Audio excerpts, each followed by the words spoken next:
कल क्या देखा था भाई? कल हम उन लोगों ने कनकेव मिरर के इमेज का फॉर्मेशन देखा था कि इमेज कैसे कैसे बनते हैं। आप लोग ये बताइए कि इसको समझेंगे अपना पढ़ेंगे? अपना पढ़ेंगे sir.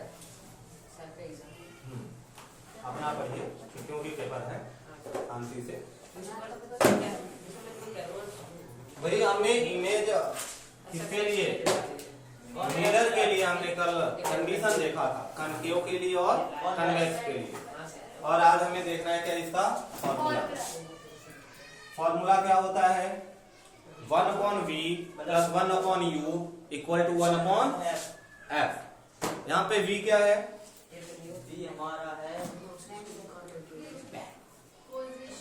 Distance of image. Distance of image कहां से? पोल से। हाँ, डिस्टेंस जब भी काउंट करेंगे वो हमेशा पोल से करेंगे। v क्या है? u क्या है आपका? Distance of object. ठीक है। v है आपका इमेज जो प्रतिबिंब बन रहा है, और u क्या है? ऑब्जेक्ट जो वस्तु है। f को क्या कहते हैं? Focus point, focal point, foci, चाहे जो बोलो। ठीक है। और कल हमने एक चीज और देखी थी कि सेंटर ऑफ कर्वेचर और पोल के बीच में मिड पॉइंट पे कौन होता है? f। और पोल से लेके सी तक को आप क्या कहते हैं? Radius of curvature. ये क्या है? r, radius. क्यों रेडियस बोला? क्योंकि जब इस मिरर को आप पूरा सर्कल ड्रॉ करोगे इसका, तो सी कहाँ आएगा? सेंटर पे। तो सेंटर से लेके सर्कल के किनारे तक के पॉइंट को हम क्या कहते हैं? रेडियस। और रेडियस को किससे रिप्रेजेंट करते हैं? r से। और आपका f कहाँ है? सेंटर पे। सॉरी, f है मिड पॉइंट पे। किसके? सेंटर और पोल के। तो आप कह सकते हो कि f इक्वल टू किसके? r/2 कह सकते हैं क्या? Yes sir. क्योंकि टोटल है r और f है आधे पर, तो r का आधा हुआ f। और f क्या है आपका? Focus point. f के लिए न्यूमेरिकल जब सॉल्व करेंगे, फॉर्मूले में रखेंगे, तो f की दो वैल्यू आती है, पॉजिटिव और नेगेटिव। तो पॉजिटिव वैल्यू कब लेते हैं भाई? किस मिरर के लिए? कॉन्वेक्स। कॉन्वेक्स मिरर के लिए हम क्या करते हैं? पॉजिटिव लेते हैं f की वैल्यू न्यूमेरिकल में। और f की वैल्यू नेगेटिव कब आती है? जब कनकेव मिरर आप यूज करोगे तब f की वैल्यू क्या लोगे? नेगेटिव लोगे। हाँ, कभी कभी क्वेश्चन में आपसे ये भी पूछ सकता है कि कौन सा लेंथ, कौन सा मिरर यूज किया है। तो मिरर कौन सा यूज किया है ये पता करने के लिए आपको किसको ध्यान से देखना पड़ेगा? फोकस को। अगर फोकस की वैल्यू प्लस में है तो कौन सा मिरर है, और फोकस की वैल्यू माइनस में है तो? क्लियर है बात? Yes sir. और एक चीज हमने कल और देखी थी कि हम यहाँ पे वैल्यू को रिप्रेजेंट कैसे करते हैं। देख लेते हैं एक बार फिर से।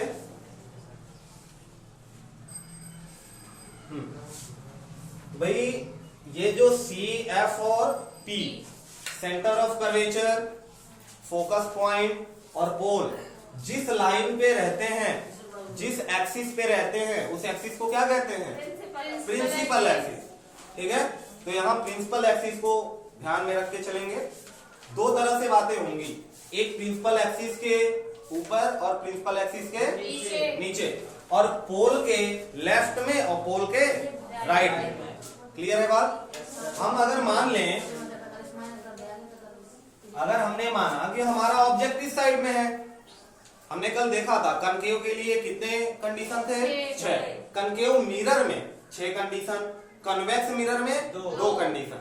और जब यही बात लेंस के लिए होगी तो फॉर्मूला सेम रहेगा, बस प्लस की जगह क्या लग जाएगा? माइनस। फॉर्मूला उसका भी सेम है। किसका? लेंस का। मिरर और लेंस का फॉर्मूला सेम होता है, बस थोड़ा सा अंतर है प्लस माइनस का, ठीक। और बाकी जो डिफरेंस आएगा वो सॉल्यूशन में हम देख लेंगे जब न्यूमेरिकल सॉल्व करेंगे तब। यहां पे जब भी ऑब्जेक्ट रहेगा आपका वो किस साइड रहेगा, पोल से लेफ्ट। ऑब्जेक्ट हमेशा इसी साइड लेके चल रहे थे आप, तो ऑब्जेक्ट आपका इंफिनिटी पे होगा, पहला कंडीशन। दूसरा क्या था, बियॉन्ड सी। तीसरा क्या था, एट सी। चौथा between C and F. Next at F. और लास्ट क्या था, बिटवीन एफ एंड। क्लियर है बात इतनी। और हमने कल एक बात और देखी थी कि अगर ऑब्जेक्ट आपका इस साइड में है तो रे तो इधर से निकलेगी ना, यहाँ मिरर लगा हुआ है। रे जब इधर से निकल के जाएगी, पैरेलल गई तो टकरा के कैसे वापस आएगी, फोकस से। और फोकस से जाएगी तो कैसे टकरा के वापस आएगी, पैरेलल आएगी। क्लियर है। जब ऑब्जेक्ट इस साइड है तो ऑब्जेक्ट के डिस्टेंस को आपने किससे दिखाया है, यू से। ये तो इमेज है, अभी आपने यू लिखा था यहाँ पे। ऑब्जेक्ट की डिस्टेंस किससे दिखाई, यू से, तो यू इस साइड आएगा। अगर इमेज इसी साइड बन रहा है तो हम कहेंगे वी भी इसी साइड आएगा। अगर ऑब्जेक्ट और इमेज दोनों पोल के लेफ्ट साइड है तो दोनों किसमें जाएंगे, नेगेटिव में। इनका जो साइन देखिए, यहाँ पे जो प्लस माइनस है वो वैल्यू को रिप्रेजेंट नहीं करता, प्लस माइनस पोजीशन को रिप्रेजेंट करता है। फिर से यहाँ पे जो भी प्लस माइनस है वो वैल्यू को रिप्रेजेंट नहीं करता, किसको रिप्रेजेंट करता है, पोजीशन। अगर आपकी वैल्यू प्लस में आ गई, इमेज की डिस्टेंस किस में आ गई, प्लस में, तो कहेंगे कि इमेज बन रहा है पोल के। बात क्लियर है। अगर इमेज आप, अच्छा u प्लस में आ गया, अगर u आपको प्लस में दे रखा है या आया है वैल्यू, तो u को हम किधर मानेंगे, पोल के राइट हैंड पे। क्लियर है बात। न्यूमेरिकल में आपको कभी नहीं दिया रहेगा u की वैल्यू माइनस में, आपको अपने से उसमें माइनस डाल के सॉल्व करना है। क्लियर है। अभी क्वेश्चन सॉल्व करेंगे। तो यहां पे हमने देखा, अच्छा माइनस प्लस डाउट ना रहे इसलिए क्या करेंगे, जिधर से रे चल रही है, रे हमेशा माइनस से किधर जाएगी, प्लस की तरफ। माइनस से प्लस की तरफ। जब इधर से इधर आगे की तरफ जा रही है तो प्लस किधर है, सामने है, और माइनस पीछे, तो इधर माइनस हो गया और इधर प्लस हो गया। ये माइनस प्लस किसके लिए, u और v के लिए, यानी position of object and position of image के लिए। अब यहाँ पे दूसरा सवाल आता है कि अगर उल्टा और सीधा बन रहा है, हमने पहले ही बात किया था, दो कंडीशन होंगी, एक प्रिंसिपल एक्सिस के लिए और एक पोल के लिए। तो अभी हमने देखा कि पोल के लेफ्ट में और पोल के राइट में प्लस और लेफ्ट में माइनस। क्लियर है बात। अगर हम प्रिंसिपल एक्सिस के ऊपर और नीचे की बात करें तो ऊपर में लेंगे पॉजिटिव साइन को और नीचे लेंगे किसको, नेगेटिव साइन को। अच्छा, ये पॉजिटिव नेगेटिव किसके लिए, मैग्निफिकेशन के लिए। किसके लिए, मैग्निफिकेशन के लिए। अब यहां सवाल आ जाता है कि मैग्निफिकेशन क्या है। तो आपको पता है कि प्रिंसिपल एक्सिस के ऊपर या तो प्रिंसिपल एक्सिस के नीचे क्या बनता है, इमेज। ठीक है। तो यहां जो मैग्निफिकेशन है वो पोजीशन बताता है किसकी, इमेज की, और दो पोजीशन बताता है। पहला तो ये बताएगा कि प्रिंसिपल एक्सिस के ऊपर है या नीचे है। अच्छा, ऊपर है तब क्या बोलेंगे, पॉजिटिव में आया, ऊपर है तो सीधा है, और सीधा है तो इरेक्ट, वर्चुअल एंड इरेक्ट। और अगर प्रिंसिपल एक्सिस के नीचे यानी उल्टा बन रहा है, पहले ऐसे खड़ा था, ठीक है, अब सीधे सीधे ये पोजीशन पे अपने पहले से ही ऐसे, और यहां से घूम गया, सीधे का उल्टा बन गया, तो इसको हम क्या बोलेंगे, इन्वर्टेड बोलेंगे। क्लियर है बात। इन्वर्टेड के साथ रियल आता है और इरेक्ट के साथ वर्चुअल आता है। ठीक। और एम मैग्निफिकेशन हमें दो बातें बताएगा, पहला तो इरेक्ट है या इन्वर्टेड है, यानी m की वैल्यू अगर पॉजिटिव आ गई तो हम कहेंगे प्रिंसिपल एक्सिस के ऊपर इमेज बन रहा है, यानी इमेज कैसा बन रहा है, इरेक्ट बन रहा है। और m की वैल्यू अगर नेगेटिव में आ गई तो हम कहेंगे प्रिंसिपल एक्सिस के नीचे इमेज बन रहा है, और कैसा बन रहा है, इन्वर्टेड बन रहा है, उल्टा बन रहा है। और इन्वर्टेड के साथ हमेशा क्या आता है, रियल आता है। ये हो गया आपका nature of image and position of sorry position तो V बताएगा पोजीशन कहाँ है, लेकिन नेचर में 2 पॉइंट बताते हैं ना, सीधा या उल्टा, ये नेचर बताती है, ऊपर बनेगा या नीचे, ये भी।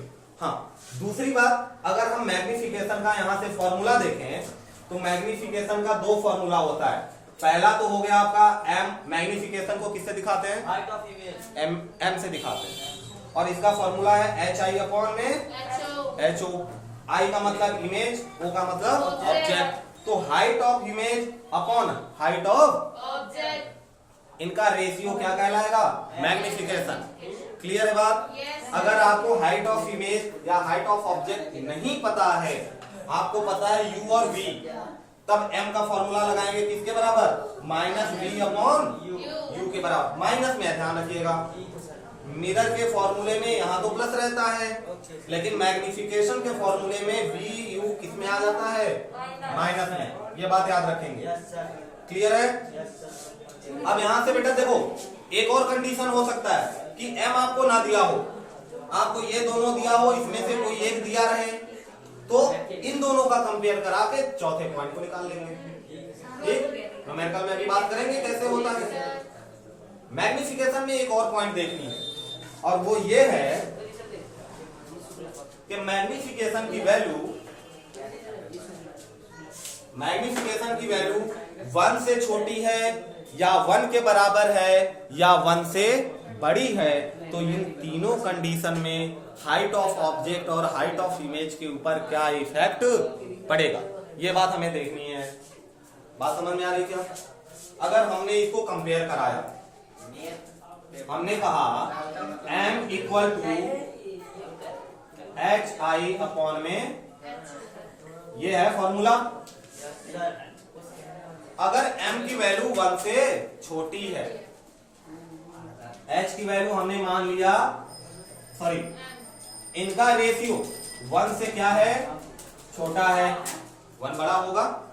अगर m की वैल्यू छोटी है, हमने मान लिया, सपोज कर लिया भाई 0 पॉइंट कितना है, 5 है, तो m की जगह रख दो 0.5, क्या आ गया, HI अपॉन में h। अब इसको यहां भेजेंगे तो 0.5 HO इक्वल टू HI, ये मिला क्या? अब बताओ HO बड़ा या HI बड़ा, HI। पॉइंट की वजह से अगर आपको डाउट लग रहा है, पॉइंट हटा भी सकते हैं, और पॉइंट में आ गया 0 है, 0 पॉइंट में आया यानी 1 से कम है, भले यहाँ पे 999 रहे, पॉइंट की बात कोई फर्क नहीं पड़ता, पॉइंट के पहले 0 है तो 1 से कम है। जरा इस पॉइंट को हटाओ, अगर ऐसे नहीं समझ में आ रहा है तो पॉइंट को जब हटाओगे तो क्या आ जाएगा भाई, 5 अपॉन 10, या 5 अपॉन 10 को क्या लिख सकते हो, 1 upon 2 H not equal to HI। अब जरा बता दो ये क्या बन गया, अगर इसे क्रॉस में भेजोगे तो आएगा H not equal to 2 HI। Clear है बात? अब इसको देख के क्या पता चल रहा है, दोनों बातें सेम है। इसको देख के पता चल रहा है कि हाइट ऑफ ऑब्जेक्ट 2 टाइम्स है, किसके, हाइट ऑफ इमेज के। अब यहां कंफ्यूज नहीं होना कि ये 2 टाइम्स है, क्योंकि मल्टीप्लाई तो इसके साथ है, तो 2 टाइम तो ये होना चाहिए, लेकिन बीच में किसका साइन लगा, यहां समझने की बात है कि बीच में इक्वल लगाया, यानी दोनों को कैसा दिखाया गया है, बराबर दिखाया गया है। और बराबर कब होगा, जब HI के साथ 2 का क्या किया गया, मल्टीप्लाई किया गया। तो कौन बड़ा, ये बड़ा, क्योंकि इसको इसके बराबर आने के लिए हमें इसमें कितने से मल्टीप्लाई करना पड़ा, 2 से करना पड़ा एक्स्ट्रा, तो बड़ा कौन, height of object. Height of object. तो यहां से कंडीशन क्या मिली कि अगर आपका m की वैल्यू 1 से छोटी है तो हाइट ऑफ ऑब्जेक्ट बड़ा होगा। किससे? हाइट ऑफ इमेज से। ये कंडीशन आपको याद रखनी है। इतनी रामायण है बस इसके लिए। बात समझ में आई क्या? अगर m की वैल्यू 1 से छोटी है तो हाइट ऑफ ऑब्जेक्ट क्या होगा? बड़ा होगा हाइट ऑफ इमेज से। क्लियर है बात? दूसरी पॉइंट, जब आपका m बराबर हो किसके? 1 के। जब m 1 के बराबर हो जाएगा तब क्या मिलेगा? इस फॉर्मूले से अगर हम देखें तो 1 equal to H I upon H not. m की जगह हमने 1 रख दिया, 1 के बराबर है। क्रॉस मल्टीप्लाई करो तो एच नॉट इक्वल टू क्या मिला? यानी जब m की वैल्यू 1 के बराबर होगी तो हाइट ऑफ ऑब्जेक्ट और हाइट ऑफ इमेज दोनों क्या होंगे? इक्वल होंगे। वेरी गुड, पकड़ लिया? ये दोनों क्या हो गए? कंडीशन पूछा जा सकता है बेटा पेपर में, ठीक है। और हाँ, मोटे चीजों पे कम गौर करो, जितनी बारीक और जितनी छोटी चीजें हैं उस पर ज्यादा ध्यान देना, क्योंकि छोटी चीजों पर ही क्वेश्चन बनते हैं, ठीक है। कभी कभी सीधा सीधा क्वेश्चन तो पूछेगा नहीं, सिंपल क्वेश्चन भी रहेगा तो कुछ ना कुछ इसमें चेंजिंग करके घुमा देगा। तो आप अपने दिमाग को ठंडा रखना, होश में काम करना, ठीक है। और माइनस प्लस की गलती मत कर देना, वो तो पाप है मैथ में। मैथ ही तो है ये, साइंस का न्यूमेरिकल। तो माइनस प्लस की गलती करके पाप मत करना, नहीं तो बिना हरिद्वार नहाए मुक्ति। हाँ, और कहीं ऐसा ना गंगा जी भी मना कर दें, बताओ। खैर, तीसरा कंडीशन हमारे पास है, जब m की वैल्यू क्या हो? बड़ी हो। किससे? 1 से। तो बेटा आप यहां से लॉजिक भी लगा सकते हो। क्या लगा सकते हो कि जब m छोटा था तब कौन बड़ा हो गया? तो जब 1 बड़ा है तब कौन बड़ा हो जाएगा? hi बड़ा हो जाएगा। तो image of height of image बड़ा हो जाएगा। कब? जब m की वैल्यू, मैग्निफिकेशन की वैल्यू 1 से बड़ी हो। क्लियर है बात? अब यहाँ पे देखो, आपको ऐसे दे सकता है पेपर में, या आपको दे दिया इसकी वैल्यू, ये वैल्यू दे देगा और एक नंबर क्वेश्चन के लिए पूछ लेगा, बताओ इमेज बड़ा या ऑब्जेक्ट बड़ा। तो बेटा सेम टू सेम इन दोनों को सॉल्व करो और देखो कि इसमें m की वैल्यू 1 से कम आ रही है या ज्यादा। इसको सॉल्व कर, माइनस साइन को, हाँ कई लोग अगर फुल मैथ यूज करोगे, ये वाला कॉन्सेप्ट नहीं लगाओगे, तो ये वैल्यू तो माइनस में आ रही है और आप कहोगे माइनस में आ रही मतलब 0 से भी छोटा है। तो ये काम नहीं करेंगे, क्योंकि हमने इस माइनस के लिए यहाँ पे साइन के लिए पहले ही बात कर ली है। यहाँ पे नेगेटिव और पॉजिटिव साइन वैल्यू को रिप्रेजेंट नहीं करता, बल्कि पोजीशन को रिप्रेजेंट करता। क्लियर है बात? समझ में आ गया? अब हम इसमें बनाएंगे क्या? न्यूमेरिकल। आपको मैग्निफिकेशन समझना है, ये 1 या 2 नंबर के लिए इंपॉर्टेंट है। मैग्निफिकेशन आपको इसमें भी पूछा जा सकता है। कैसे पूछा जाएगा? आपको क्वेश्चन दे दिया गया नॉर्मली, इससे सॉल्व करने के लिए, और आपसे पूछा जा सकता है कि बताओ भाई नेचर क्या होगा। किसका नेचर? इमेज का नेचर। तो नेचर निकालने के लिए आप लंबा चौड़ा कैलकुलेशन छोड़ो, क्या निकाल लो? मैग्निफिकेशन निकाल लो। अगर मैग्निफिकेशन की वैल्यू माइनस में आ गई तो कहोगे कि ये इन्वर्टेड बन रहा है प्रिंसिपल एक्सिस के नीचे।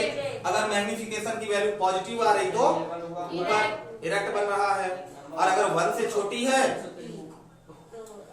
m से छोटी है वैल्यू, तो ऑब्जेक्ट की साइज बड़ी होगी कंपेयर टू इमेज। बराबर है तो दोनों बराबर, 1 के बराबर। इतनी बातें क्लियर हैं? अब हम बनाएंगे न्यूमेरिकल। चलिए, कुछ लिखना है इसमें? सारा लिख लिया।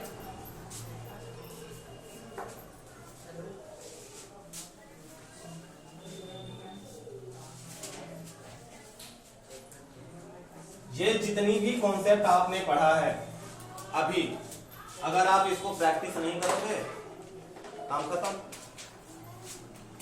बिना प्रैक्टिस का याद रहेगा क्या? तो हम बनाते हैं एक एग्जांपल नंबर 10.1 दिया है। एक कन्वेक्स मिरर यूज फॉर अच्छा कन्वेक्स मिरर है।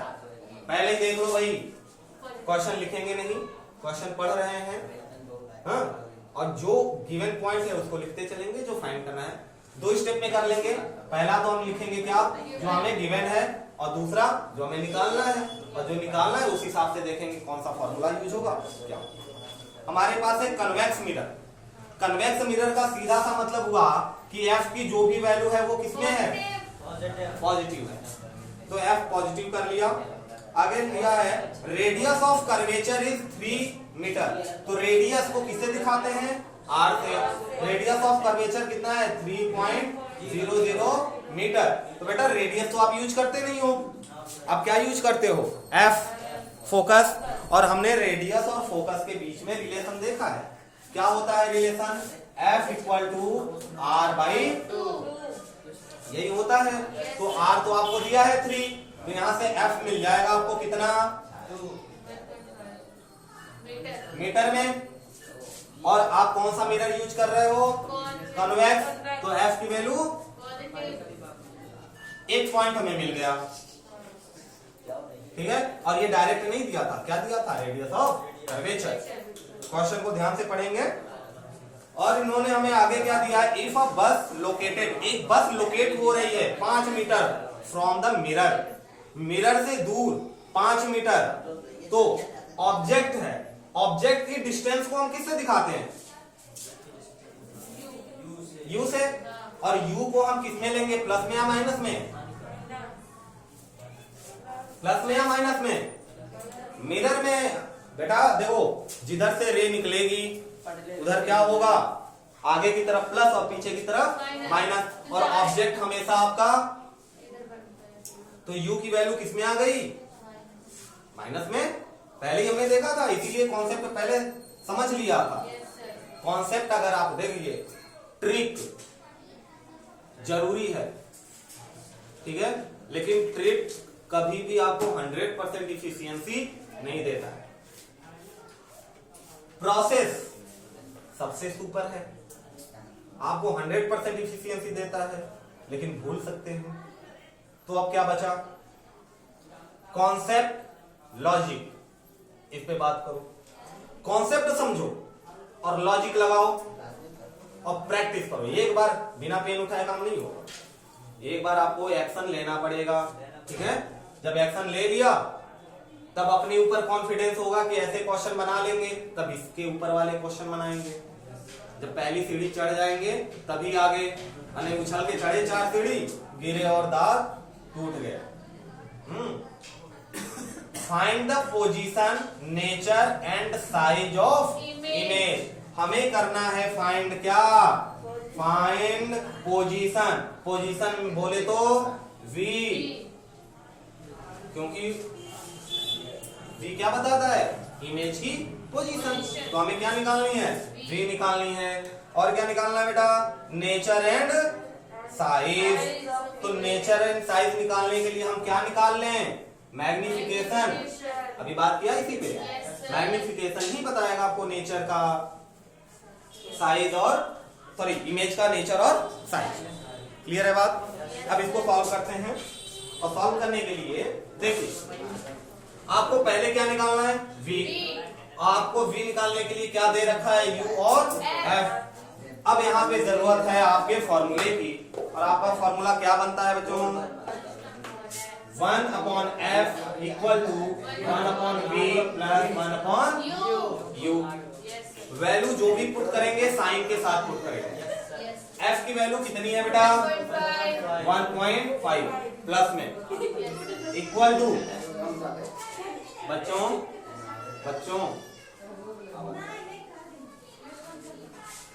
1/v, v तो आपको निकालनी है, तो इसे जैसे का तैसा लिख दो एज इट इज। अब प्लस 1/u, u की वैल्यू कितनी, -5, तो इसको -5 रखेंगे पूरा का पूरा। ध्यान दीजिए, अब ये माइनस इस प्लस को क्या बना देगा, माइनस बना देगा। और हमें क्या निकालनी है बच्चों, v की वैल्यू निकालनी है। तो v को एक तरफ, बाकी सारे एक तरफ। तो यहां से पहले ही है 1.5।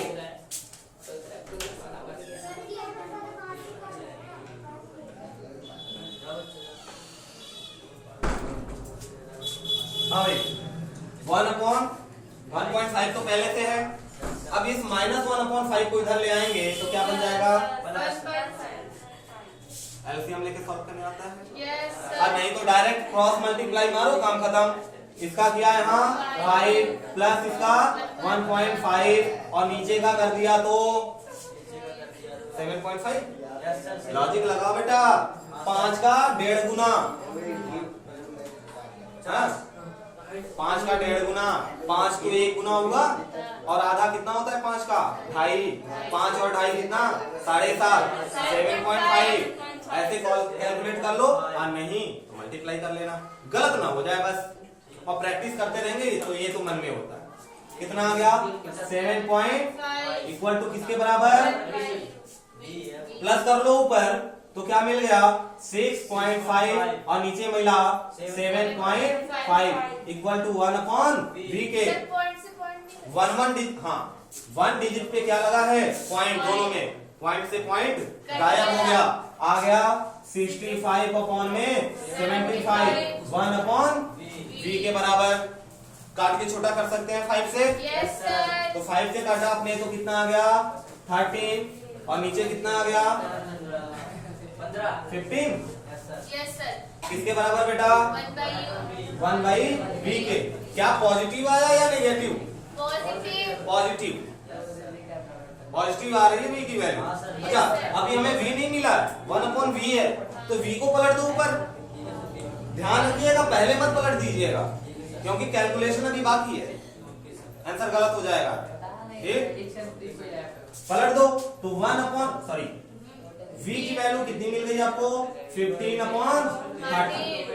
किसमें, सब कुछ मीटर में है तो ये भी मीटर में आया है क्या।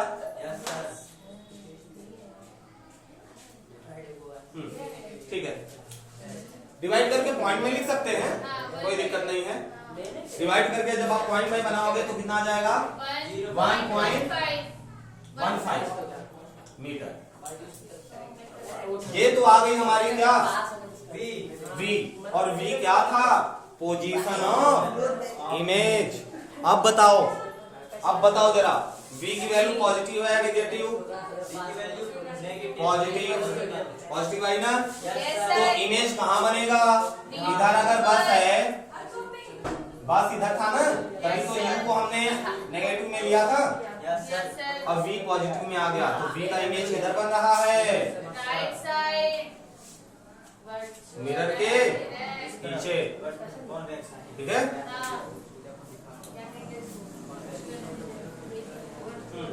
लिखा भी है at the back of mirror, mirror के पीछे चला गया इमेज। अगर नेगेटिव में आता तो फ्रंट ऑफ मिरर। अभी हमारा क्वेश्चन कंप्लीट नहीं हुआ है, अभी हमें बताना है नेचर ऑफ इमेज और साइज ऑफ इमेज। तो ये बताइए v मिल गई आपको,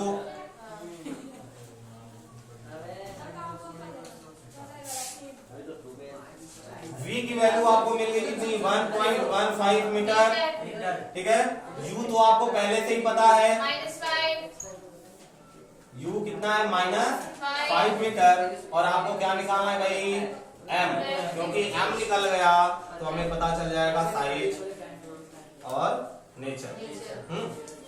तो साइज के लिए, साइज ऑफ इमेज के लिए हमें hi निकालना है, यानी हमें और क्या निकालना है hi निकालना है। hi कब निकलेगा बच्चों, जब हमें हाइट ऑफ ऑब्जेक्ट पता रहे। तो एक काम करते हैं कि हमने जो मैग्निफिकेशन का फॉर्मूला लिखा था -v/u, इसे कंपेयर करा लेते हैं। m बराबर -v/u, तो m की वैल्यू कितनी आ गई भाई, m माइनस का माइनस v की जगह कितना रखा 1.15 और u की जगह कितना रखा -5। माइनस से माइनस कैंसल। जब इसको इसमें डिवाइड करोगे तो m की वैल्यू देखो 1 से कम आएगी। 0.23 कितना आ गया 0.23। ठीक है, अब बताओ कंडीशन याद करो जरा। जब ये तो 1 से छोटा है क्योंकि पॉइंट में है, तो जब m की वैल्यू छोटी होगी किससे 1 से, तो उस कंडीशन में हाइट ऑफ ऑब्जेक्ट क्या है, प्लस बड़ा है या छोटा? छोटा है। देख, अरे यार गलत मत करो, अभी अभी तो पढ़ा था। अरे हाँ, बड़ा है। बड़ा है। हाइट बड़ी है इमेज की या ऑब्जेक्ट की? सर ऑब्जेक्ट की। ऑब्जेक्ट की हाइट। तो h not equal to greater than h I. Clear है बात? Yes sir. तो आपको यहाँ से पता चल गया कि h आई क्या है, छोटा है, यानी इमेज की साइज क्या है, छोटी है। छोटी को आप क्या लिखते हो, डिमिनिश्ड। साइंस के लैंग्वेज में मिरर या लेंस के लिए जब इमेज फॉर्मेशन पढ़ते हैं तो वहां पे छोटे के लिए हम क्या यूज करते हैं, डिमिनिश्ड यूज करते हैं। तो आप यहाँ से साइज बता दोगे कि साइज क्या है, डिमिनिश्ड है। और नेचर क्या है, तो नेचर बेटा प्लस में आया है, m प्लस में आया है, यानी प्रिंसिपल एक्सिस के ऊपर है। तो क्या है, वर्चुअल एंड इरेक्ट, यानी सीधा है लेकिन इमेजिनरी। और ऑब्वियसली क्यों, क्योंकि आपका इमेज कहाँ बन रहा है, पीछे बन रहा है, और रे तो टकरा के वापस आएंगी। क्लियर है बात? Virtual erect, small in size 0.23। बिल्कुल सही, समझ में आया क्या? यहाँ था आपका एग्जांपल नंबर 1, और इसमें आपको मिरर का फॉर्मेशन, फॉर्मूले का और मैग्निफिकेशन दोनों का यूज किया गया है। समझ में आया है? घर पे जाके प्रैक्टिस करेंगे। क्लियर है बात?